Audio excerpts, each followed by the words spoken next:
नमस्कार, मुद्दा देख रहे हैं आप और मैं हूं आपके साथ ज्योति सांगवान। हरियाणा का सत्ताधारी गठबंधन एक ऐसे मोड़ पर है जब सवाल ये उठ रहे हैं कि आगे क्या, क्योंकि लगभग रोजाना बीजेपी जेजेपी के बड़े नेता आमने सामने नजर आ रहे हैं।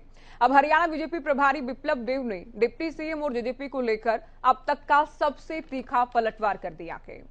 जी हां, बिप्लब देब ने कहा कि जेजेपी ने सरकार को समर्थन देकर यानी बीजेपी को समर्थन देकर सरकार बनाकर गठबंधन कर कोई एहसान नहीं किया है, हमने भी उन्हें मंत्री बनाया है।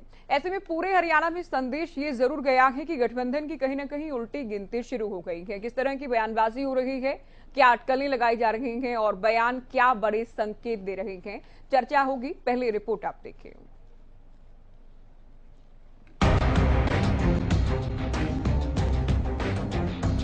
हरियाणा में हर राजनीतिक पंडित और लगभग हर विरोधी दल को जिसका इंतजार था वो घड़ी आ गई है। जी हां, बीजेपी जेजेपी नेताओं की बयानबाजी से ये साफ हो गया है कि हरियाणा में सत्ताधारी गठबंधन की उल्टी गिनती शुरू हो गई है। चूंकि उचाना को लेकर शुरू हुई तीखी बयानबाजी ने गठबंधन के अस्तित्व और भविष्य पर सवाल खड़े कर दिए हैं। जी हां, सिलसिलेवार वार पलटवार के बीच बीजेपी प्रभारी बिप्लब देब ने गठबंधन को लेकर अब तक की सबसे बड़ी और सबसे तल्ख टिप्पणी कर दी है। बिप्लब देब ने डेप्यूटी सीएम दुष्यंत चौटाला को निशाने पर रखते हुए दो टूक कह डाला कि जेजेपी ने समर्थन देकर बीजेपी पर कोई एहसान नहीं किया है, बदले में उन्हें मंत्री भी बनाया गया है। बिप्लब देब ने दुष्यंत चौटाला के पेट दर्द वाले बयान पर भी प्रहार किया। देखिए, किसका दर्द है किसका दर्द नहीं है, मैं मरीज हूँ ना मैं डॉक्टर हूँ, मैं इसके बारे में नहीं कह सकता हूँ। और भारतीय जनता पार्टी के संगठन को सशक्त करने के लिए मुझे प्रभारी बनाया गया है। मेरा काम, मेरे साथ जो बैठे हैं किसान पाल गुज्जर जी, इनको सशक्त करना है। मेरी तरफ जो बैठे हैं महामंत्री है प्रदेश के, इनको सशक्त करना है। दूसरों को सशक्त करना, दूसरों को गिराने के लिए मुझे नहीं बैठाया गया है। मुझे भाजपा को सशक्तिकरण देना है और भाजपा के एमएलए और एमपी के लिए काम करनी है, संगठन के लिए काम करनी है। देखिए, सरकार में समर्थन दे रहे तो सरकार में उनको मंत्री भी बनाया गया है। सरकार में फ्री में कोई समर्थन किसी को नहीं दिया है। हरियाणा के जनता की मांग थी, हम लोगों के पास मेजोरिटी नहीं थी, 40 सीट आया, अभी 41 है, आपको जानकारी है। अभी भी बहुत सारे निर्दलीय बंधु हमारे साथ मिले हुए हैं, हमको समर्थन देते हैं समय समय पर। इसलिए सरकार चलाना संगठन चलाने में अंतर होता है। सरकार चलाने के लिए संख्यागरिष्ठ आपको नंबर चाहिए, तो उस कारण से सरकार चलाने में हमारा दायित्व है, इसलिए हम नंबर लिए हैं और इसके बदले में उनको पद भी दिए हुए। दरअसल बिप्लब देब और दुष्यंत चौटाला में उस वक्त ठन गई जब उचाना को लेकर हरियाणा बीजेपी प्रभारी बिप्लब देब ने प्रेमलता की जीत का दावा किया, तो दुष्यंत चौटाला ने वहम निकाल देने की बात कही और कहा, किसी के पेट दर्द की दवा मैं नहीं बन सकता। पर मैं ये विश्वास के साथ कह सकता हूँ, किसी के अगर वहम हो तो वो वहम ना रखे। उचाना मेरी कर्म भूमि है। मैं लोकसभा सांसद बना था तो सबसे बड़े मार्जिन से उचाना से जीत के बना था। आज विधानसभा में हूं तो उचाना विधानसभा की हिस्ट्री के सबसे बड़े मार्जिन से जीत के गया हूं और आगे भी वहीं से चुनाव लड़ूंगा। देखिए, किसका दर्द है किसका दर्द नहीं है, मैं मरीज हूँ ना मैं डॉक्टर हूँ, मैं इसके बारे में नहीं कह सकता हूँ। और भारतीय जनता पार्टी के संगठन को सशक्त करने के लिए मुझे प्रभारी बनाया गया है। मेरा काम, मेरे साथ जो बैठे हैं किसान पाल गुज्जर जी, इनको सशक्त करना है। मेरी तरफ जो बैठे हैं महामंत्री है प्रदेश के, इनको सशक्त करना है। दूसरों को सशक्त करना, दूसरों को गिराने के लिए मुझे नहीं बैठाया गया है। मुझे भाजपा को सशक्तिकरण देना है और भाजपा के एमएलए और एमपी के लिए काम करनी है, संगठन के लिए काम करनी है। देखिए, सरकार में समर्थन दे रहे तो सरकार में उनको मंत्री भी बनाया गया है। सरकार में फ्री में कोई समर्थन किसी को नहीं दिया है। हरियाणा के जनता की मांग थी, हम लोगों के पास मेजोरिटी नहीं थी, 40 सीट आया, अभी 41 है, आपको जानकारी है। अभी भी बहुत सारे निर्दलीय बंधु हमारे साथ मिले हुए हैं, हमको समर्थन देते हैं समय समय पर। इसलिए सरकार चलाना संगठन चलाने में अंतर होता है। सरकार चलाने के लिए संख्यागरिष्ठ आपको नंबर चाहिए, तो उस कारण से सरकार चलाने में हमारा दायित्व है, इसलिए हम नंबर लिए हैं और इसके बदले में इनको पद भी दिए गए। गठबंधन के साथी नेताओं की बयानबाजी ने विरोधी दलों को भी दोनों पार्टियों को निशाने पर लेने का मौका दे दिया। इनेलो नेता अर्जुन चौटाला ने जेजेपी पर करारा हमला किया। सरकार का हर आदमी, यहाँ तक कि मुख्यमंत्री भी कह देता है कि हमें इनकी जरूरत नहीं, हमें इनकी परवाह नहीं। पर है तो जी आप कह करे नहीं चमगादड़ चिप जाए, फिर गरम चिमटो लगा दे तो ही कौन छूटे। ऐ तो चिपेड़ा है चमगादड़ की तरी, आन चाहे मुख्यमंत्री गाड़ काटे, आन चाहे आप काट दे, ऐ कौन छोड़ के जावा कट्ठी। तो दुष्यंत की बात ठीक है, उसको तो चाहिए बेचारे को गठबंधन, उस गठबंधन के बना फिर तो उसके महक में चल जाएंगे, फिर महक में चल जाएंगे, रुपये कड़ते खाओगा। तो उनके लिए तो बड़ा जरूरी है गठबंधन। पर भाई मैंने तो पहली बार देखा कि सरेआम इनको बेइज्जत करते और ये भी कह देते हैं ना जी अच्छी बात है। ये गठबंधन नहीं है, ये तो मजबूरी है आंगी, छोड़ देगा तो कोई केस कुछ हो जाएगा यहाँ पर। डरेड़ा लोग है और जो डर जाता है वो दब जाता है। यूं तो गठबंधन में बयानबाजी नई नहीं है, लेकिन बीजेपी जेजेपी के बड़े नेताओं में बार पलटवार तब से रफ्तार पकड़ गया जब हरियाणा न्यूज के कॉन्क्लेव में मुख्यमंत्री की ओर से एक सवाल के जवाब में कहा गया कि सरकार बीजेपी की है, जेजेपी की नहीं, वो केवल हमारे सहयोगी है।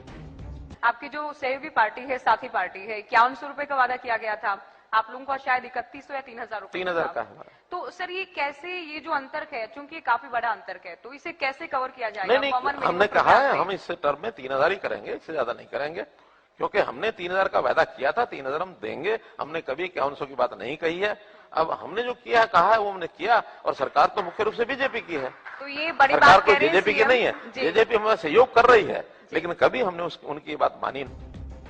जाहिर है एक तरफ हरियाणा में चुनावी हलचल तेज हो गई है, तो 3.5 साल से अधिक समय पूरा कर चुका गठबंधन डामाडोल स्थिति में नजर आ रहा है। बीजेपी जेजेपी नेताओं के बयान ये तस्दीक दे रहे हैं कि गठबंधन में बड़ी दरार आ चुकी है, लिहाजा गठबंधन की उल्टी गिनती शुरू हो चुकी है। अब नजर इस बात पर है कि कब तक और कैसे बीजेपी जेजेपी एक साथ आगे बढ़ती है, या गठबंधन के भविष्य को लेकर जल्द ही कोई बड़ा राजनीतिक धमाका होता है। News desk, Haryana news. तो आज के डिबेट के सवाल देख लीजिए, क्या दुष्यंत और विप्लव देव आमने सामने आ गए हैं? दोनों बड़े नेता अपनी अपनी पार्टियों की और बड़े बड़े बयान जो दिए जा रहे हैं, उनके बड़े संकेत सामने आ रहे हैं। क्या गठबंधन की उल्टी गिनती शुरू हो गई है? बीजेपी प्रवक्ता इनकार करेंगे, लेकिन बयान तो इस ओर इशारा कर रहे हैं। गठबंधन टूटने की कगार पर पहुंच गया कि इतनी तीखी, इतनी तल्ख बयानबाजी कभी नहीं देखी गई होगी इन 3.5 साल के कार्यकाल में। क्या जल्द ही राहें अलग होने वाली हैं, और क्या दिल्ली से, पार्टी हाईकमान से बीजेपी को भी ये संकेत मिल चुके हैं? और इस बात की भनक कहीं ना कहीं जेजेपी को भी है। बयान हम बार बार हवाला बयानों का दे रहे हैं, अब कोई इनकार करे, इस बात को स्वीकार करे, वो किसी की मजबूरी हो सकती है, लेकिन हम इस बात को लेकर चर्चा जरूर करेंगे, क्योंकि आज पूरा हरियाणा ये जानना और समझना चाहता है कि क्या वाकई गठबंधन की नींव हिल चुकी है, क्या गठबंधन टूटने की कगार पर है, क्या किसी भी वक्त कोई बड़ा राजनीतिक विस्फोट हरियाणा में हो सकता है, कोई बड़ा तूफान राजनीतिक आने वाला है। सवाल बहुत सारे हैं और चर्चा हम करेंगे। इन तमाम सवालों के उत्तर लेने के प्रयास आज होंगे।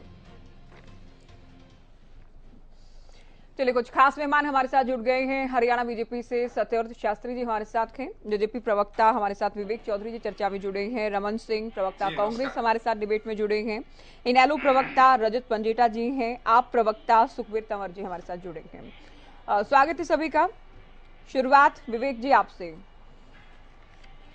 करीब 3.5 साल का कार्यकाल, बहुत बार आपने सुना होगा गठबंधन टूटने वाला है, अटकलें, संभावनाएं, चर्चाएं, बयानबाजी, बहुत कुछ, लेकिन अब जो हो रहा है वर्तमान में, ये कभी नहीं हुआ ऐसा। हरियाणा न्यूज पर सीएम के बयान के बाद ये राजनीतिक तूफान थमने का नाम नहीं ले रहा। अब विप्लव देव की ओर से आज जो कह दिया गया है, वो वाकई लगता है कि आपकी पार्टी को आईना दिखा दिया गया है। पिछले 3.5-4 साल से यही चीजें छूट गए, और कभी 15 दिन, कभी 3 महीने, कभी कुछ, और रोज कई लोग तो गठबंधन के फोन कर सकते हैं। आज के दिन जो आज का आपकी आवाज कम मिल रही है विवेक जी। हेलो जी बोलिए। कम्युनिकेशन के अंदर एक टर्म होती है ट्रंकेटेड, अगर टर्म का मैं यूज करूँ यहाँ पे, ट्रंकेटेड मैसेज चला गया और उस मैसेज नहीं आएंगे विवेक जी आपसे, हालांकि आपसे शुरुआत करना बहुत जरूरी था आज, आपकी पार्टी सवालों के घेरे में है, आएंगे आपके पास। शास्त्री जी नहीं, आपकी आवाज हमें क्लियर नहीं मिल पा रही है यहाँ पर स्टूडियो में, और दर्शक भी नहीं सुन पा रहे होंगे। शास्त्री जी, क्या दिल्ली से पार्टी हाईकमान से कोई इशारा मिल गया है कि अब बहुत दूर तक साथ नहीं चलना है? क्योंकि इतने तीखे बयान तो बीजेपी नेताओं ने कभी नहीं दिए, और बहुत कम ये होता है कि बीजेपी के नेता फ्लो में कुछ कह जाएं, सब कुछ इरादतन ही कहा जाता है। देखिए ज्योति जी, आप एंकर हैं, पॉलिटिकल एनालाइज करते हैं, आपके विचार हो सकते हैं, उस पर कोई प्रतिबंध नहीं और उसके ऊपर कोई चर्चा ना हो ये भी कोई बात नहीं। लेकिन गठबंधन अपनी स्थिति पर ठीक है, काम कर रहा है, लेकिन ये सब बयानबाजी इसलिए होती है कि ये प्री पोल अलायंस नहीं था, आफ्टर पोल अलायंस था, और जब चुनाव के बाद एक स्थायित्व देने के लिए बड़ी पार्टी के द्वारा जब कोई प्रयास किया जाता है तो उसमें वो लोग शामिल होते हैं जो उसी पार्टी के विरोध के बाद जीत कर आते हैं। बिल्कुल। तो ऐसी स्थिति में इस प्रकार के बयान आना कोई बड़ा आश्चर्य नहीं है, और जब चुनाव नजदीक आते हैं तो दोनों पार्टियों की ओर से इस बात का प्रयास किया जाता है कि पार्टियां अपनी मजबूत हों, और मजबूत पार्टियों के बीच में गठबंधन होगा तो अपनी शर्तों पर होगा, इसलिए इस प्रकार की बयानबाजी कम से कम। अच्छा शास्त्री जी, ये जो आपने एक बात तो बिल्कुल ठीक कही कि आप लोग प्रीपोल अलायंस नहीं था, बिल्कुल ठीक आप कह रहे हैं, गठबंधन है, आप बिल्कुल ठीक कह रहे हैं कि प्रीपोल अलायंस नहीं था, विचारधारा अलग है, मुद्दे अलग थे, तो जाहिर है बातें भी अलग होंगी। लेकिन एक बात आपने और कही कि अब चुनाव करीब आ गए हैं, दोनों पार्टी अपने आप को मजबूत कर रही हैं, तो फिर विरोधी दलों की जो आरोप है, बातें हैं कि सत्ता की मलाई खाने के लिए साथ बैठे थे, एक बात करते थे जमुना पार की, एक बात करते थे 75 पार की, लेकिन सत्ता की मलाई खाने के लिए दोनों साथ में बैठ गए, दोनों यार बन गए, जो कि कांग्रेस कहती है। तो क्या फिर उसी तर्ज पर चुनाव करीब आते आते राहें अलग भी हो जाएंगी?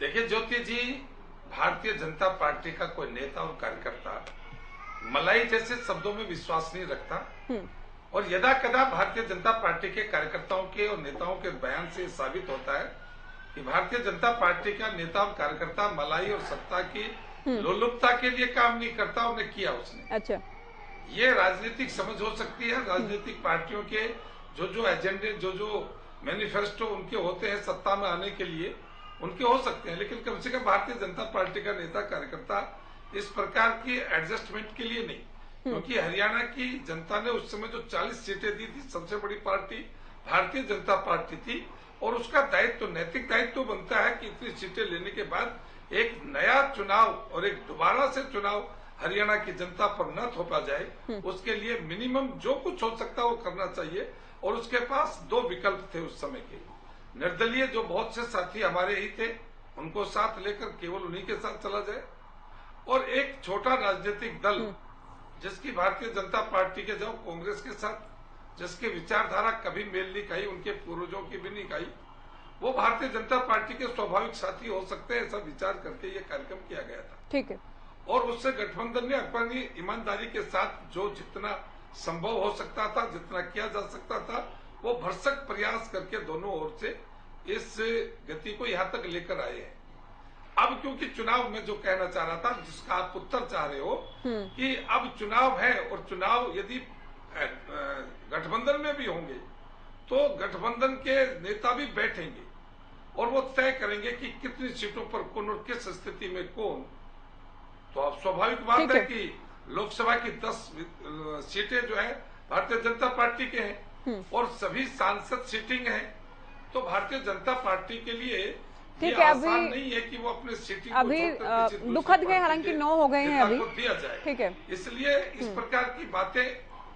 ठीक है, चर्चा को मैं आगे ले जाऊं। विवेक जी, मैंने सवाल जो पूछा था सीधा कि बार बार आईना दिखा रही है आप लोगों को बीजेपी, और जेजेपी को लेकर बहुत सारी बातें सोशल मीडिया पर मीम्स जिन्हें हम कहते हैं वो लगातार वायरल हो रहे हैं कि जेजेपी कब कोई कदम उठाएगी। अब तो बिल्कुल सेल्फ रिस्पेक्ट पर बात आ गई है कि कोई एहसान नहीं किया था, कोई एहसान नहीं किया था सरकार में साथ आकर। ज्योति जी, आपको आवाज नहीं आ रही है? जी बिल्कुल।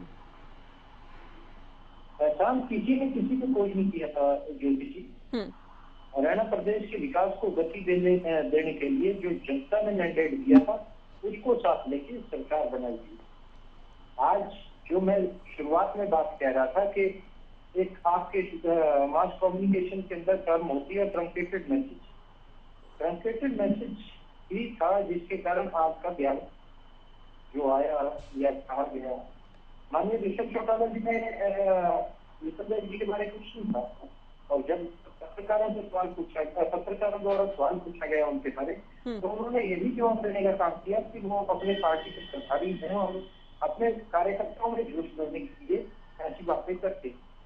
आज अगर जेजेपी के हमारे प्रदेश अध्यक्ष होंगे या प्रभारी होंगे तो वो भी अपने कार्यकर्ताओं में जोश भरने के लिए इस तरह की बातें करेंगे। पर उस बात इस तरह से पेश किया गया।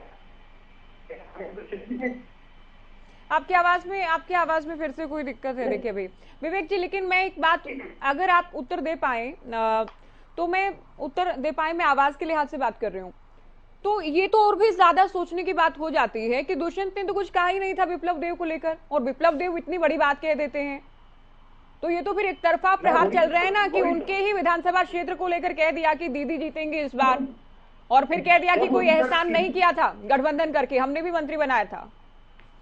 जब उन तक किसी ने ये बात पहुंचाई, किसी पत्रकार साथी ने ये मैसेज दिया और उन तक आधी अधूरी बात पहुंची तो उसका रिएक्शन नहीं, ऐसी बात है तो उसका रिएक्शन उन्होंने दिया। आज के दिन अगर बात की जाए, मैं पहले भी ये बात कह रहा था कि 4 साल से यही चल रहा था, लेकिन 4 साल से 3 नहीं, आज कोई है तकनीकी कोई, देखिए लगातार दिक्कत आ रही है आपकी आवाज में, और आज आपका पक्ष हालांकि सभी का जरूरी है रखना, लेकिन जेजेपी का बहुत जरूरी हो जाता है। आज फिर से आएंगे आपके पास, मैं उम्मीद करूंगी अगले उत्तर में आप बात पूरी कर पाए अपनी। हम रख देंगे, कोई बात। हाँ बिल्कुल। रमन सिंह जी, आपकी पार्टी को लेकर हालांकि जेजेपी बार बार ही कहती है, डिप्टी सीएम ने कल भी कहा था कि मैंने दिवाली से पहले दिन, उससे पिछले दिन मैंने शपथ ली थी, गठबंधन हुआ, तब से विरोधी ये सपने देखते हैं, आज गठबंधन टूटा, अभी गठबंधन टूटा, रोजाना रात को ये सपने विरोधियों को आते हैं, ठीक है। लेकिन अब जो बयान दिए जा रहे हैं बीजेपी की ओर से, जेजेपी की ओर से, प्रवक्ताओं की मजबूरी हो सकती है पैनल पर किसी तरह से डिफेंड करना, लेकिन ये स्पष्ट हो रहा है कि अब कहीं ना कहीं नींव हिल चुकी है गठबंधन की, गठबंधन में बड़ी दरार आ चुकी है।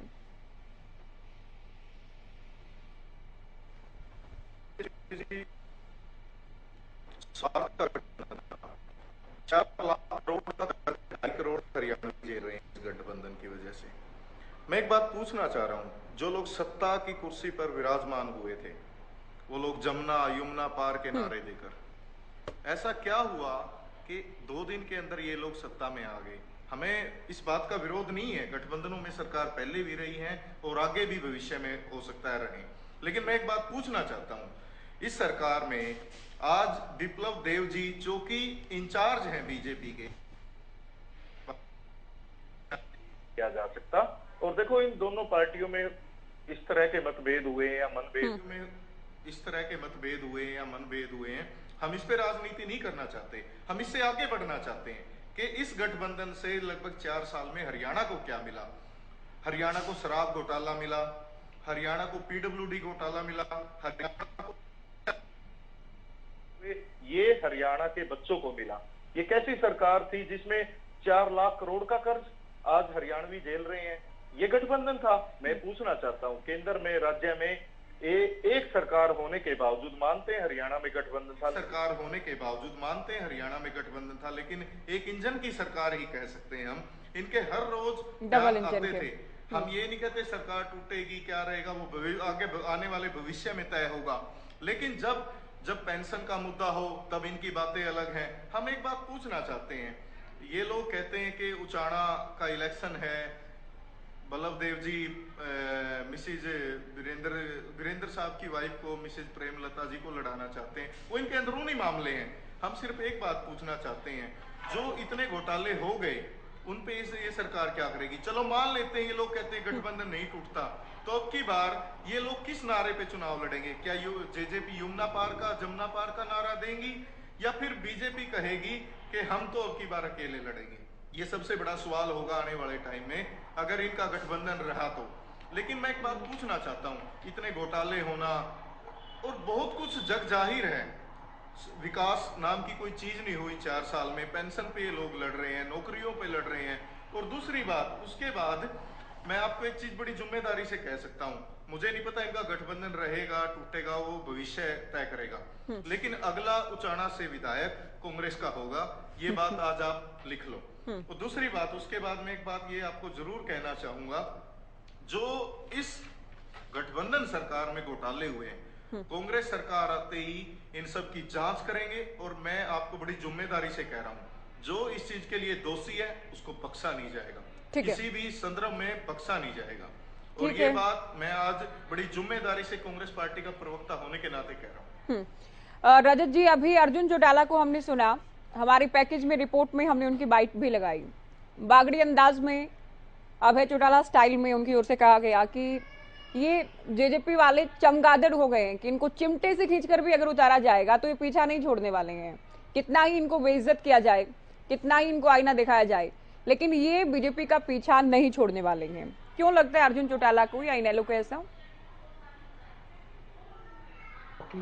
एक ही कारण है, क्योंकि ये बहुत स्वार्थी लोग हैं, जो इतने स्वार्थी लोग हैं जिनको सब कुछ, जिनकी आइडेंटिटी, जिनकी पहचान तक बनाई इंडियन नेशनल लोकदल ने, उसी को आज ये भला बुरा बोलते हैं। जब ये उनके नहीं हुए तो ये किसके होंगे? तो चलो, अतीत में किसने क्या किसको बोला वो आज चर्चा का विषय नहीं है कि इतने दिन में गठबंधन जो है वो टूट जाएगा, इतने दिन में टूट जाएगा। आज चर्चा का विषय ये है कि जो भाजपा के प्रभारी हैं उनकी तरफ से, वैसे तो आपके कॉन्क्लेव में इसकी शुरुआत होगी थी, आपको शुभकामनाएं मैं देना चाहता हूं इसके लिए जी, शुक्रिया। लेकिन उसके बाद बयानबाजी शुरू हुई कि दीदी ही लड़ेंगी यहाँ से। उसके बाद दुष्यंत ने एक शब्द का इस्तेमाल किया, वहम, किसी को वहम हो तो। उसके बाद एक शब्द का इस्तेमाल किया, पेट में दर्द।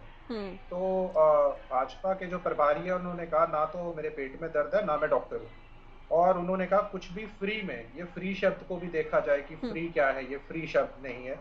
फ्री में समर्थन नहीं दिया, कोई एहसान नहीं किया, बदले में मंत्री बनाए हैं और पद दिए हैं। निश्चित तौर पे 13 विभाग हैं इनके, 3 मंत्रियों के पास 13-14 विभाग हैं।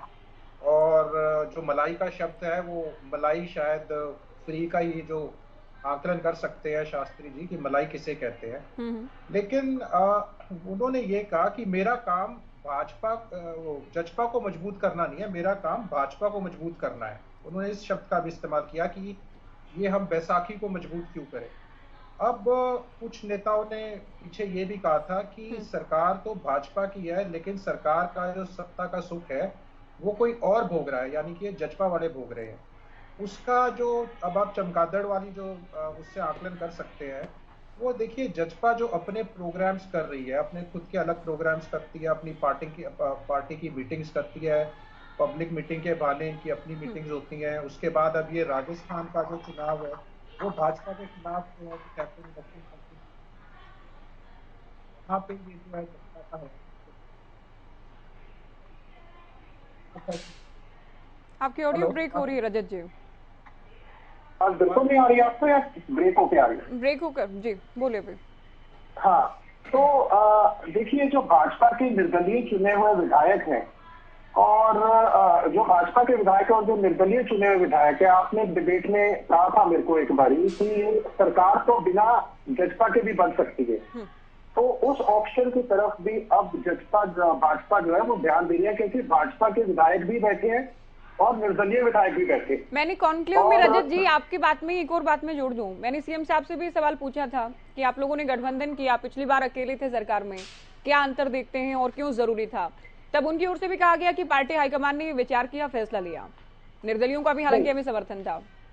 हाँ, अब जो पहले देखिए स्थिति कुछ और थी, पहले बयानबाजी बाहर से होती थी आज की डिबेट जो रखवाई है वो बयानबाजी भाजपा और जसपा के नेताओं के अंदर से हो रही है। बिल्कुल बाहर से कोई कुछ कहता है उसका मुझे लगता है कि कोई बिल्कुल इनके पास जवाब ये दे सकते हैं कि हमारी मर्जी से कुछ नहीं होगा, इनका अपना स्वार्थ का गठबंधन है, कब तक चलेगा। लेकिन इनके नेताओं के तो आपस में मर्डर तक हो चुके हैं, बहुत जगह निकाय चुनाव में जूट तक बजे इनके आपस के अंदर। तो जसपा वाले ने ही एक भाजपा के किसी नेता का भी पीछे मर्डर कर दिया था, वो भी काफी सुर्खियों में आई थी बात।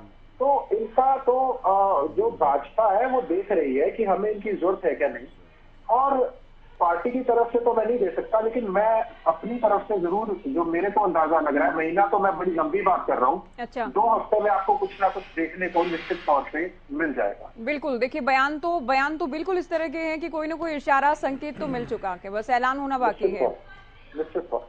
ठीक है, तंवर जी आपसे सवाल, आप लोग भी चूंकि अपनी राजनीतिक जमीन तलाश रहे हैं, संगठन का गठन आप लोगों ने किया, वर्तमान जो राजनीतिक परिस्थितियां हैं हरियाणा की गठबंधन को लेकर कैसे देखते हैं? चूंकि दावा किया गया था 5 साल चलेगा गठबंधन, कॉमन मिनिमम प्रोग्राम के तहत काम होगा, कभी कहा गया राजस्थान में भी साथ में लड़ेंगे, कभी चुनाव को लेकर भी कहा गया कि अभी हाईकमान तय करेगा कि हम मिलकर लड़े नहीं लड़े, लेकिन अब जो बयानबाजी है वो साफ साफ ही बयान कर रही है कि सब कुछ ठीक तो नहीं है गठबंधन में। ज्योति जी, आपके कार्यक्रम के प्रोमो में, उसके बाद जो प्रवक्ता साथी हैं उनके बयानों से ये बात पूर्णतः स्पष्ट हो गई है कि ये सर्वप्रथम तो ये गठबंधन है ही नहीं। जिस प्रकार से जननायक जनता पार्टी ने चुनाव प्रचार के दौरान भारतीय जनता पार्टी को जमुना पार भेजने की बात करी थी, निश्चित तौर पे ये गठबंधन का विषय नहीं था। इसके अलावा जिस प्रकार से भारतीय जनता पार्टी ने प्रदेश की जनता को भ्रमित करके 75 पार का नारा देके और 40 पे ये सिमट गए थे, निश्चित तौर पे भारतीय जनता पार्टी को प्रदेश की जनता ने नकार दिया था। लेकिन ये अवसरवादिता का एक प्रत्यक्ष उदाहरण था जो भारतीय जनता पार्टी और जननायक जनता पार्टी ने गठबंधन की सरकार जिस तरह से चलाई। और इसके बाद हुआ क्या, 2019 में 20 में कोविड आ गया। जिस प्रकार से थानों के मालखानों से, L1 L2 के गोदामों से सरकारी संरक्षण में अनेक प्रदेशों में शराब की तस्करी हुई, और जब एक कोई व्यक्ति सड़क पे भी बाहर नहीं निकलता था उस वक्त ये सारा विषय हुआ। और उसमें बाद में जिस प्रकार से SIT बनाई, फिर SIT को SCT कर दिया और उनको कोई कानूनी अधिकार नहीं दिया। आज करीब 3 साल के करीब का समय हो गया है, आज तक कोई सदन के पटल पे, विधानसभा के पटल पे कोई एक्शन टेकन रिपोर्ट सरकार का शराब का जो तस्करी का विषय था उस पे नहीं आना। सरकार की नहीं, सरकार कहती है कि कार्रवाई हो गई, सरकार एक तो कहती है कि ये घोटाले नहीं है, हम खुद ही जांच करा रहे हैं, और जो भी जांच में सामने आता है उसके आधार पर हम खुद ही कार्रवाई भी करते हैं। विषय करीब 3 साल का हो गया। इसके अलावा जिस प्रकार से नहीं, ये विषय लेकिन बार बार विधानसभा में उठता है, ये विषय, ये भले ही कोरोना टाइम का विषय है लेकिन फिर भी उठता है। इसके नहीं, भ्रष्टाचार के प्रत्यक्ष उदाहरण है इस तथाकथित गठबंधन सरकार के। इसके अलावा जिस प्रकार से थानों में शराब का तो विषय छोड़िए, जब कोई निकलता भी नहीं था, रजिस्ट्रियां जिस तरह से हुई और करोड़ों रुपए का भ्रष्टाचार हुआ, वो सारे प्रदेश की जनता ने देखा है। उसमें भी अभी तक कोई छोटी मोटी लीपापोती करके जिस प्रकार से जिन अधिकारियों को निलंबित किया गया था उन अधिकारियों को बहाल करके उससे भी ज्यादा मलाईदार पोस्टों पर लगाया गया है। कहो तो मैं उसकी लिस्ट आपको दे दूंगा, वो कोई बड़ा विषय नहीं है। इसके अलावा जिस प्रकार से HPSC में लूट हुई, जिस प्रकार से HCS अधिकारी लूट में शामिल रहा, PWD सभी, आज मैं समझ नहीं पा रही हूँ कि सभी विपक्षी पार्टियां घोटालों पर डिबेट करना चाह रहे हैं। नहीं, ये घोटालों पे ज्योति जी विषय ये है कि इन दोनों ने मिलकर इस प्रदेश को लूटा है, इसलिए घोटालों की चर्चा बड़ा जरूरी है। अब चूंकि इन दोनों की लूट का लगभग समय समाप्त हो गया, इसीलिए एक दूसरे के विरुद्ध इस प्रकार का बयान देकर इस प्रदेश की जनता मूर्ख बनाना चाहते हैं। ये प्रदेश की जनता 3.5 साल के करीब दोनों के क्रियाकलाप देख चुके हैं। एक तरफ तो पेंशन की बात करने वाले कि हम 5100 पेंशन करेंगे, अभी खट्टर साहब को आपने प्रोमो में दिखाया कि हमने 3000 से ज्यादा बात ही नहीं करी, ये थूक के चाटने वाली बात है। इसके अलावा जिस नहीं, सीएम साहब ने नहीं, बीजेपी ने तो कहा उतना, अब सीएम साहब कह रहे हैं। मैं वही कह रहा हूँ ना, सीएम अपनी बात से नहीं बदले हैं। उन्होंने कहा है कि हम जेजेपी वाला वादा नहीं लागू करने वाले, हम तो अपना वादा लागू करेंगे। कहा था कि हम कॉमन मिनिमम कार्यक्रम लाएंगे, आज तक कोई कॉमन मिनिमम कार्यक्रम लाए हो तो बता दो। 3.5 साल से ज्यादा का समय हो रहा है, इसके अलावा जिस प्रकार से इस तथाकथित गठबंधन की सरकार ने परिवार पहचान पत्र के नाम पे 5 लाख से ज्यादा पेंशन काटी, 10 लाख से ज्यादा बीपीएल के कार्ड काटे, आखिर जवाब देना पड़ेगा, एक दूसरे को उत्तरदायी ठहराएंगे। हरियाणा प्रदेश की जनता तैयार बैठी है और जिस प्रकार से भारतीय जनता पार्टी और जननायक जनता पार्टी गठबंधन सरकार का जो 3 काले कानून के विरोध में पूरा हरियाणा खड़ा था और इनका क्या रवैया था, अब इनको जवाब तो देना पड़ेगा। और इसी प्रकार से आज तक जिस प्रकार से भारतीय जनता पार्टी जननायक जनता पार्टी हरियाणा प्रदेश का विषय है, जिस प्रकार से ये पहलवान ब्रजभूषण शरण सिंह का मसला है, जिस प्रकार से भाजपा और जजपा के लोग उनको बचाने की बात कर रहे हैं, अरे भारत की बेटियां हैं, भारत की स्टार बेटियां हैं और उनके जिस तरह के इनके बयान है, मैं तो इनको हरियाणा का तो बाद में नंबर आता है, वो एक विश्व की धरोहर है और क्या किया है आज तक, क्या इनकी कोई जिम्मेदारी नहीं बनती है? चलो वो हरियाणा प्रदेश से संबंधित हैं, क्या बेटियों के लिए इनकी कोई जिम्मेदारी नहीं बनती? निश्चित तौर पे हर विषय में विफल हो चुके हैं और भारतीय जनता पार्टी को भी जननायक जनता पार्टी को भी निश्चित तौर पे जनता के सामने सारे सवालों का जवाब देना पड़ेगा। और जिस प्रकार से मंत्री हैं देवेंद्र बबली जी, किसान आंदोलन में कहा था कि जनता के बीच में लोहे के अंडरवियर पहन के जाना पड़ेगा, मुझे लगता है उसी तरह के हालात इनके सामने आ रहे हैं। चलिए, अभी विवेक जी एक बार फिर से हमारे साथ जुड़े हैं। इस बार मैं उम्मीद करूंगी विवेक जी कि आप अपना उत्तर कंप्लीट कर पाए। एक तो जो आपने पिछली बार कहा कि विप्लव देव के सामने गलत तरीके से मीडिया ने बात पेश की, उस पर एक टिप्पणी मैं करूं, उसके बाद आपसे सवाल पूछूंगी। नेताओं से जब भी मीडिया सवाल करती है, पूछती है, तो अपने वर्ड्स कोई भी पत्रकार नेता के मुंह में नहीं डाल सकता कि आपको ये बोलना है। नेता बहुत बार कह देते हैं कि मेरे संज्ञान में नहीं है, अगर कोई रिएक्शन ना देना चाहे। नेताओं के स्वभाव की मैं बात कर रही हूँ, या फिर कहते हैं कि उन्होंने क्यों कहा है, क्या उसका मतलब है, वो बेहतर बता सकते हैं। और उसके बाद भी अगर कुछ रिएक्शन देना ही पड़े तो अगर दिल में खटास ना हो या सब कुछ ठीक हो तो इतनी बड़ी बात तो नहीं कही जाएगी कि एहसान नहीं किया था। जो आपने पिछली बार मीडिया को लेकर सवाल पूछा उस पर मैंने टिप्पणी की है, लेकिन सवाल ये मेरा कि बार बार बेइज्जत किया जा रहा है आप लोगों को। इनेलो पार्टी का ये आरोप है, कांग्रेस भी कहती है बार बार आप लोगों को आईना दिखाया जा रहा है। क्या और किस तरह की मजबूरी है? क्या सरकार में बनी रहने की जरूरत थी, या फिर कहा यह भी जा रहा है विरोधी दलों की ओर से कि जेल जाने का डर है अलग अलग मामलों में? दोनों बातों का उत्तर दीजिएगा। ज्योति जी, आपका सवाल कंप्लीट हो गया? जी बिल्कुल, तभी मैं रुकी हूँ। और मैं आपसे उम्मीद करूंगा कि आप अब मेरा जवाब सुनने का भी काम ये करें। रिसेप्शन आप लोगों का कमाल का है। चलिए ठीक है। नहीं, मैं जो जवाब दे रहा हूँ सुनने का काम कीजिए। शुरुआत जहाँ से मैंने की थी और आपने जिस बात का जिक्र किया, मैं तो स्पष्ट कर दिया कि जो बात दुष्यंत ने जिस बारे कही नहीं, तो वीरेंद्र सिंह जी के परिवार बारे जो बात हुई थी उसका जवाब दुष्यंत जी ने दिया और उनके बारे कहा भी गया। और आज मैं डिबेट में बैठ के भी कहता हूँ कि दुष्यंत जी चुनाव लड़ेंगे तो अचानक ही लड़ेंगे। ये बातें कहनी कि ऐसे हो जाएगा वैसे हो जाएगा, ये अंदाजे लगाने छोड़ दीजिए। मैं पहले कह चुका हूँ कि शुरुआत से जिस दिन से गठबंधन हुआ है तब से हर रोज रात को गठबंधन छोड़ के सोने वाले लोग हरियाणा प्रदेश में बैठे, ये राजनीतिक दल जो अपने आप को बहुत बड़ा बताते हैं पर एक तक सिमट के रहते हैं, रोज रात को गठबंधन छोड़ के सोते हैं।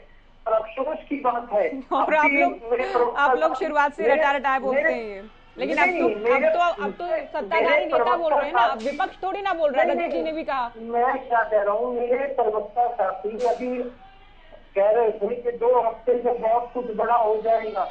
मैं अफसोस इनके लिए करता हूँ कि जैसा ये सोच रहे हैं वैसा कुछ नहीं होगा। अच्छा, जननायक जनता पार्टी अपना काम करने पे लग रही है, भारतीय जनता पार्टी संगठन के मामले में अपना काम करने पे लग रही है और सरकार मजबूती से हरियाणा प्रदेश के काम करने पे लग रही है। आज के दिन अगर कोई सोचता है कि सरकार गठबंधन टूट जाएगा तो वो आप छोड़ दीजिए।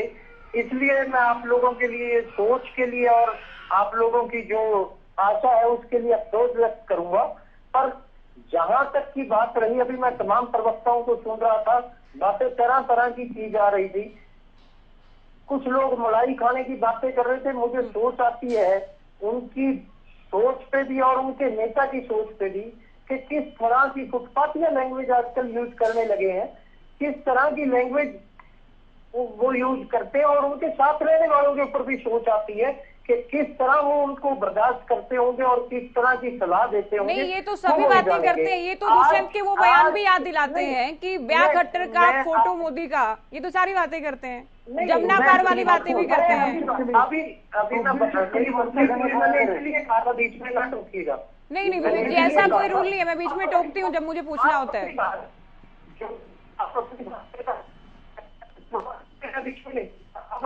तो मीडिया को भी इनके हिसाब से सवाल पूछेंगे क्या?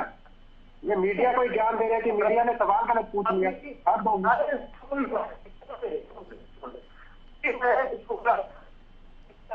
फिर से आपकी आवाज नहीं आ रही है। आवाज भी जाएगी ज्योति जी, सरकार से भी जाएंगे, हरियाणा से भी इसी तरह जाएंगे जैसे इनकी आवाज चली गई। नहीं, ये तो कोई नहीं, टेक्निकल कोई प्रॉब्लम नहीं है, नेटवर्क इशू। टेक्निकल है, वक्त नहीं साथ दे रहा है, इनका वक्त खराब शुरू हो गया। इनका वक्त साथ नहीं दे रहा है, ये वक्त उल्टी गिनती शुरू होगी, इनके हरियाणा से जाने का समय आ गया। देखिए मैं गलत कह रहा हूँ, बिल्कुल ही चली गई आवाज। नहीं, ये तो देखिए नेटवर्क इशू। रजत जी ठीक है, आप इसको जैसे भी देखें। शास्त्री जी, किसी भी खास तौर पर बीजेपी में किसी भी राज्य इकाई के प्रभारी के पास बहुत बड़ी जिम्मेदारी होती है, पार्टी और सरकार के तालमेल से जुड़ी, सरकार कैसा काम कर रही है, मंत्री कैसा काम कर रहे हैं, गठबंधन है तो गठबंधन कैसा काम कर रहा है, इसको लेकर आप मुझसे बेहतर जानते हैं कि हाईकमान को भी रिपोर्ट दी जाती है कि क्या कुछ परिस्थितियां हैं फिलहाल। और विप्लव देव अगर बोलते हैं, बार बार बोलते हैं, कभी उचाना को लेकर, कभी ये कहना कि एहसान नहीं किया, तो ये तो बहुत बड़ी बात हो जाती है। ये हरियाणा बीजेपी के किसी भी नेता की ओर से दिए गए बयान से ज्यादा गंभीर हो जाती है बात, विप्लव देव का बयान देना। के पास भी दायित्व पार्टी में किसी के पास भी दायित्व आता है, वो साधारणतया नहीं आता। योजना पूर्वक और विशेष रूप से संगठनात्मक दृष्टि से कोई भी निर्णय होते हैं तो महत्वपूर्ण होते हैं।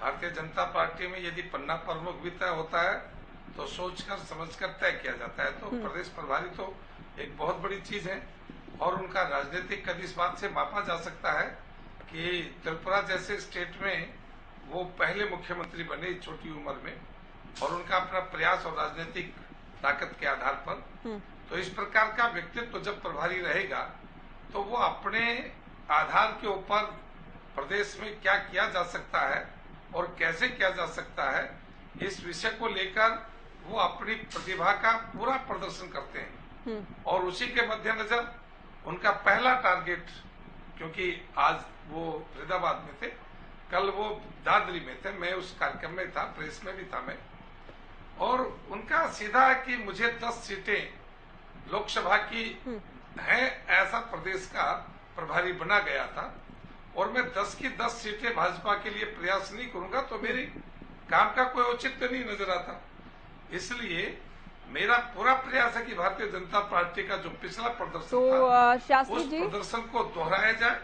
फिर तो विप्लव देव ये भी चाहेंगे कि मिलकर ना लड़े, जिस प्रकार की भी गतिविधि ओके, फिर तो विप्लव देव ये भी चाहेंगे कि मिलकर ही ना लड़ा जाए। 10 की 10 तो तभी आएंगे जब 10 की 10 पर आपके उम्मीदवार होंगे, क्योंकि बाई इलेक्शन की तरह कम से कम जेजेपी ऐसा तो नहीं करेगी कि उम्मीदवार आप लोगों के समर्थन जेजेपी का, तीनों बाई इलेक्शन में जो हमने देखा।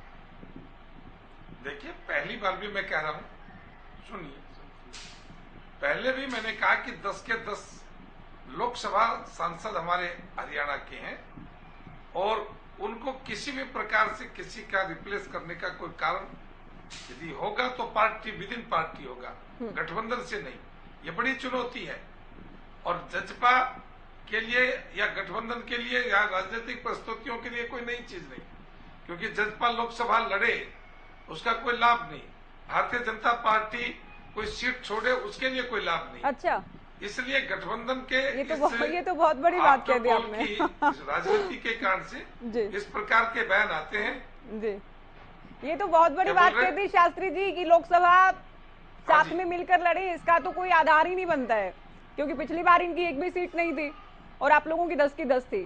तो ये बाई इलेक्शन की तर्ज पर ही बात कर रहे हैं, क्योंकि तीनों बाई इलेक्शन में आप लोगों के उम्मीदवारों ने अच्छा किया था आम चुनाव में, तो उम्मीदवार भी आप लोगों के थे, तो लोकसभा में भी ऐसा ही करने की प्लानिंग है कि आप लोगों के उम्मीदवार जेजेपी साथ में रहेगी, बस ये कह रहे हैं आप? ये निर्णय केंद्र के राजनेता जो राष्ट्रीय नेता हैं उनके बीच का है। मैं जो बैठा हूं पार्टी की नीति और परिस्थिति और राजनीति पर टिप्पणी करने के लिए बैठा हूं। यदि आपको लगता है कि इस टिप्पणी में कोई सुधार की या आपका कोई प्रश्न बनता है तो बोलिए। नहीं, मेरा प्रश्न मैंने पूछ लिया। आपने तो कह दिया कि जेजेपी के लड़ने का तो कोई लाभ ही नहीं है लोकसभा में। 10 की 10 सीटों पर आप लोगों के उम्मीदवार, आप लोगों की जीत, फिर साथ में लड़े या फिर बिना साथ लड़े, अलग अलग लड़े, लेकिन 10 की 10 पर जीत आप लोगों की।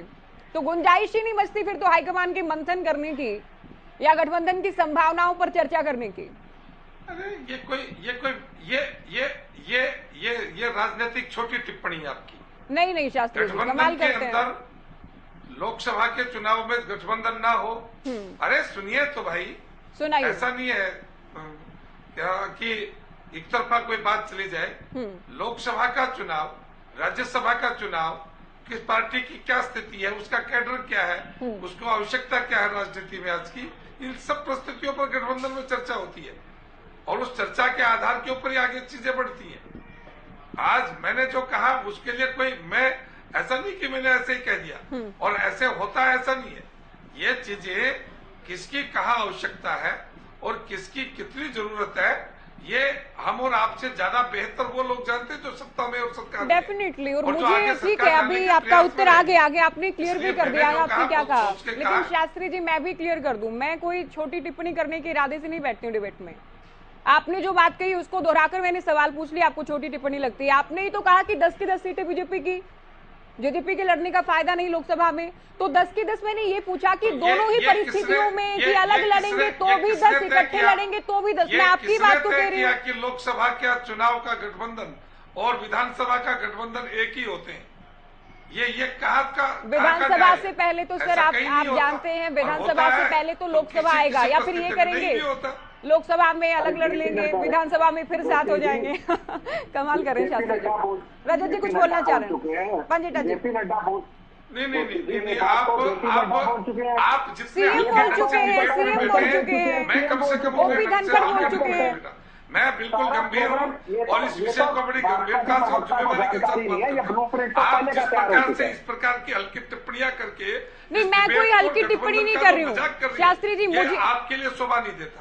नहीं शास्त्री जी, मुझे नहीं समझ आ रहा है कि आप पर्सनल कमेंट क्यों कर रहे हैं। मैं कह रहा हूँ ये आपके लिए शोभा नहीं देता। ठीक है, आपकी इस बात को, आपकी समझ कितनी है उसको डेवलप करने का मेरा काम नहीं है शास्त्री जी। अपनी पार्टी ठीक है, आपकी बात भी मुझसे कहा गई है, आपकी बात मैंने सुन ली है और आपके लिए बहुत धैर्य से सुन ली मैंने आपकी बात। मैं आपकी राजनीतिक समझ के लिए प्रश्न कर सकता हूँ। मैंने बहुत धैर्य से आपकी बात सुन ली, बात मुझे शोभा नहीं देती। ठीक है, आपको कुछ और कहना है अभी? नहीं, आपका जो जितना पूछना चाहेंगे उतना बोलूंगा, मुझे कोई कहने नहीं। मैं बोल चुकी हूँ, मुझे जो बोलना था वो मैं बोल चुकी हूँ। आपने जो कहा उसी से मेरे 2 सवाल थे। आप उसको कभी छोटी टिप्पणी कर देते हैं, कभी राजनीतिक उत्तर रह रहा हो तो मैं बोल सकता हूँ। नहीं, कभी उसको ठीक है, आपको ही अच्छा लग रहा है आप ऐसे कीजिए, आपको ही अच्छा लग रहा है सर कीजिए। आप हंसी हंसते हैं। अरे नहीं, ज्योति जी आपकी उम्र से ज्यादा मैंने बच्चों को पढ़ा दिया होगा। आपने हंसकर जो टिप्पणी करते हैं और गंभीरता से टिप्पणी करते हैं उसके अंदर अंतर होता है। शास्त्री जी मैं क्या करूं, मैं बहुत, आप व्यक्तिगत टिप्पणी कर रहे हैं, मैं उसको बहुत सीरियस ले लूं या उसको हल्के फुल्के अंदाज के साथ आगे बढ़ूं? मेरा कोई दायित्व तो नहीं है, मैं अपनी पार्टी के नहीं, आप तो समझा रहे हैं ना अभी। नहीं सर, मैं किसी बात को व्यक्तिगत नहीं ले रही हूँ, अच्छा लगे बोलिए। मैं किसी बात को, ठीक है, आपने जो अच्छा बोला वो मैंने सुन लिया।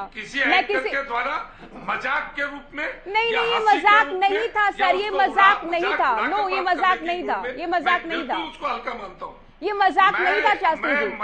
मैं जो आप मजाकिया आप जो ठीक है, आप बात पूरी कीजिए। उसको मैं किसी गंभीर एंकर के रूप में नहीं देखता। ठीक है सर, आपकी बात पूरी हुई, कर दिया, आपकी बात पूरी हुई। जो एंकर हंसकर बात करता है, अच्छा, किसी का मजाक नहीं, ये कहीं रूल नहीं है सर। मैं मास कॉम की स्टूडेंट हूँ, कहीं ये रूल नहीं कि हंसकर सवाल नहीं पूछे जाएंगे।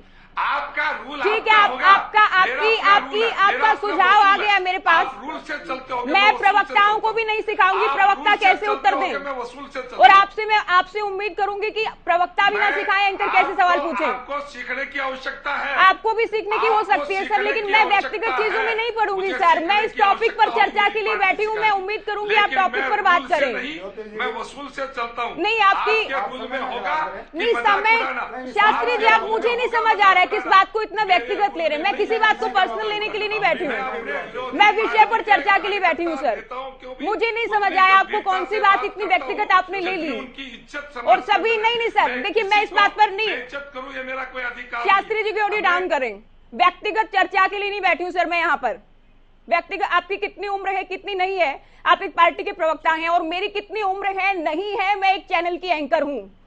अब मुझे हंसकर सवाल पूछना है, सीरियस होकर सवाल पूछना है, ये मुझ पर छोड़ दीजिए। आप कमाल करते हैं, आपके सवाल से अगर मैं सवाल निकाल के पूछती हूं फिर उसको आप छोटी टिप्पणी कहते हैं। उसको अगर मैं हल्के अंदाज में लेकर, उसको सीरियस ना लेकर, व्यक्तिगत कमेंट ना लेकर आगे बढ़ती हूं, उसमें भी आपको आपत्ति है? नहीं, ये व्यक्तिगत चर्चा के लिए नहीं बैठे, आपकी ऑडियो डाउन है अभी। रजत जी कुछ बोलना चाह रहे हैं? देखिए ज्योति जी, गलत जगह डिबेट चली गई। Media is always appreciated. समझ नहीं आता मीडिया पर सवाल उठाना इतना आसान है, और किसकी कितनी उम्र है? शास्त्री जी इतने सुलझे हुए प्रवक्ता हैं, वरिष्ठ प्रवक्ता हैं अपनी पार्टी के, व्यक्तिगत कमेंट कर रहे हैं। ज्योति जी, शास्त्री जी आप म्यूट पर हैं, अभी म्यूट हैं आप। कभी कहीं नहीं लिखा कि छोटा बड़े को नहीं सिखा सकता। और कहाँ ये रूल है? मैं नहीं, कहाँ ये रूल है कि आप हंसकर सवाल नहीं पूछ सकते? और अगर मीडिया ही टफ क्वेश्चन ना पूछे तो फिर जनता ही सवाल उठाने लग जाती है, और अनकंफर्टेबल करने के लिए मीडिया होती है कि आप टफ से टफ क्वेश्चन पूछें, हमसे भी पूछे, बल्कि हमें आपसे सीखने को मिलता है। छोटा भी सिखा सकता है बड़े को, ऐसी कोई बात नहीं है। बहुत समय बड़े टफ क्वेश्चन हमसे पूछे जाते हैं, तो प्लीज इससे डिबेट को थोड़ा सा मुद्दे पे आते हैं। मैं खुद नहीं व्यक्तिगत ले रही हूँ, मैं बार बार कह रही हूँ कि ये विषय ही नहीं है। अब मैं कैसे एंकरिंग करती हूँ, ये कैसे प्रवक्ता है, ये विषय ही नहीं है। गलियारों में वैसे तो इनको जानकारी नहीं है, ये अनकंफर्टेबल हो गए। जेपी नड्डा जी बोल चुके हैं, ओम प्रकाश धनखड़ बोल चुके हैं, इनके खुद के मुख्यमंत्री बोल चुके हैं। जिस इश्यू को, जिस टॉपिक को ये डीरेल कर रहे हैं, पहले भाजपा के प्रवक्ता को जानकारी होनी चाहिए कि इतने बड़े नेता है, सीनियर नेता है, और इनका क्या बयान आया है। दूसरा, जो आज सत्ता के गलियारों में कुछ चर्चा है, हमारे भी कुछ जानकार मित्र हैं, मीडिया से पत्रकार जो जुड़े हुए हैं, तो इंडिपेंडेंस को भी विभाग देने की चर्चा है, और भाजपा के भी कई शहरों को विभाग देने की चर्चा है, और उसमें कोई बड़ी बात नहीं है। ये भी हो सकता है कि जसपा के भी कुछ नेता जसपा से अलग हो सकते हैं। तो अभी बहुत कुछ होना बाकी है, इस पर मैं अभी कमेंट नहीं करना चाहता क्योंकि कंक्रीट इंफॉर्मेशन नहीं है। ऐसे काम नहीं होता जैसे ये सोच रहे हैं, लेकिन कुछ ना कुछ, क्योंकि अब जो है बात अंदर से उठ रही है, बाहर से बात कोई बाहर से नहीं हो रही है, और जो अंदर से बात होती है उसके लिए सवाल मीडिया का करना बिल्कुल जायज है। अगर मीडिया सवाल नहीं करेगी तो लोग मीडिया को सवाल करेंगे कि मीडिया सवाल नहीं करती है। तो देखिए, ऐसा कोई इसमें कोई वो बात नहीं है। आज डिबेट का टॉपिक अगर आपके ऊपर है और इसमें आप अनकंफर्टेबल हो भी रहे हो, अगर भाजपा कुछ कर रही है और आपके प्रभारी ये बयान दे रहे हैं कि मुझे मेरा काम भाजपा को मजबूत करना है, ना कि जसपा को, बैसाखी को मजबूत करना है, तो इन्होंने ये वायरल है, ये क्लिप्स जो है, और कृपया करके आज दोनों के दोनों ये ठगबंधन के हैं, दोनों के दोनों ने आज मीडिया के ऊपर सवाल उठा दिया कि मीडिया को ये क्वेश्चन आई थिंक सबसे आसान, रजत जी, सबसे आसान ही होता है, और मीडिया को आदत है, मुझे भी बहुत आदत है, मुझे हर एक पार्टी के प्रवक्ता ये बोलकर निकल जाते हैं, क्योंकि सबसे आसान ये होता है, सबसे आसान एंकर पर सवाल खड़े करना, और मैं इसे कॉम्प्लीमेंट के तौर पर लेती हूँ, मैं इसे नहीं पर्सनल लेती हूँ। विवेक जी हंस रहे बहुत देर से। विवेक जी, आज गजब इत्तेफाक है कि आप बात नहीं कह पा रहे हैं अपनी, लेकिन जो बयान है उनको कैसे डिनाई किया जाए। अब जिस बात से शास्त्री जी को आपत्ति थी, जो कह दिया कि क्या गठबंधन लोकसभा को लेकर ही बात हो रही है, 10 की 10 हम जीतेंगे और जेजेपी के लड़ने का फायदा नहीं है, तो ये भी बहुत बड़ी बातें देखिए ऐसे निकल जाती हैं। फिर इनको भले ही लगे कि एंकर कुछ कहता है तो छोटी टिप्पणी हो गई। बोले ज्योति जी, मैं पहले भी तमाम डिबेट्स में कह चुका हूं कि दोनों पार्टियां 90 की 90 विधानसभा और 10 की 10 लोकसभा के लिए तैयार है। चुनाव जब आएगा उस समय पे देखा जाएगा कि क्या गठबंधन में चुनाव लड़ा जाएगा या बिना गठबंधन के चुनाव लड़ा जाएगा। पर हैरानगी ये होती है कि अपनी पार्टी की चिंता ना करके ये दूसरी पार्टी के जो प्रवक्ता बैठे हैं, इनको जेजेपी और बीजेपी के ज्यादा चिंता है। अभी मैं सुन रहा था, मेरा जवाब बीच में रह गया था। आम आदमी पार्टी के प्रवक्ता साथी को मैं कहूंगा थोड़ा सा पढ़ के आया करें। ये कह रहे थे कि फलाना घोटाला हो गया, धमकाना घोटाला हो गया, क्या गलत कहा है? यार मैं तथ्यों की बात करता हूँ। ये माइंड योर लैंग्वेज दर्द बोलता है। सुन लो भाई, अरे भाई सुन लो, नए नए आए हो, सुन लो, साबित कर सकता नए नए बैठने लगे हो टीवी पे, सुन लो। आज के दिन ये कह रहे हैं कि एसआईटी की रिपोर्ट नहीं आई और एसआईटी की रिपोर्ट विधानसभा के पटल पे रखी जा चुकी है और उसमें जो कसूरवार थे उनके खिलाफ कार्रवाई भी हो चुकी है। पर आज यहाँ बैठ के ये कुछ भी, अरे सुनने का काम कीजिए भाई साहब, आपके बीच में मैं नहीं बोल रहा। आज ये बातें तो कर रहे हैं। अभी मैं सुन रहा था, एक मेरे प्रवक्ता साथी मीडिया प्रेम बहुत जगा रहे थे। मैं नहीं कहता मीडिया के साथ कोई गलत बात करनी चाहिए या मैं ना बात का समर्थन करता हूँ और ना ही मैं जो किसी को उसका, अरे ज्योति जी ये इसी तरह डिबेट करेगी क्या अगर हम कोई बात कर रहे हैं? पंडिता जी सुनिए आप, पंडिता जी समय कम है और विवेक जी तो आज कम ही टाइम ले पाए। नहीं, ज्योति सागवान की डिबेट में ये उम्मीद नहीं करता कि कोई भी बदनामी तो सारी इन्होंने करा रखी है। पंडिता जी सुनिए, सर सुनिए, आप सुनिए हमें। अरे सुन तो लो भाई, सुन तो लो, बदनामी तो आपने करा रखी है।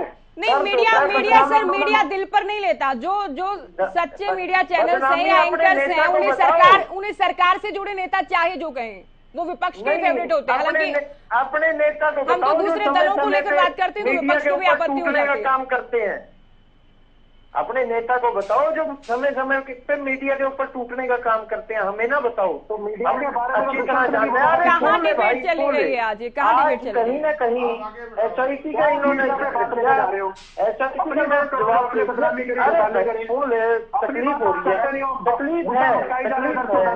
आज ये बातें कर रहे थे, अभी कभी राजस्थान पहुंच जाते हैं, कभी कहीं पहुंच जाते हैं। मेरी आवाज बिल्कुल सही आ रही है, आप सुनने का काम कीजिए। नहीं रजत पंडिता जी, बहुत कम टाइम बचा है, अपनी बारी में प्लीज अपनी बारी में बोलिएगा।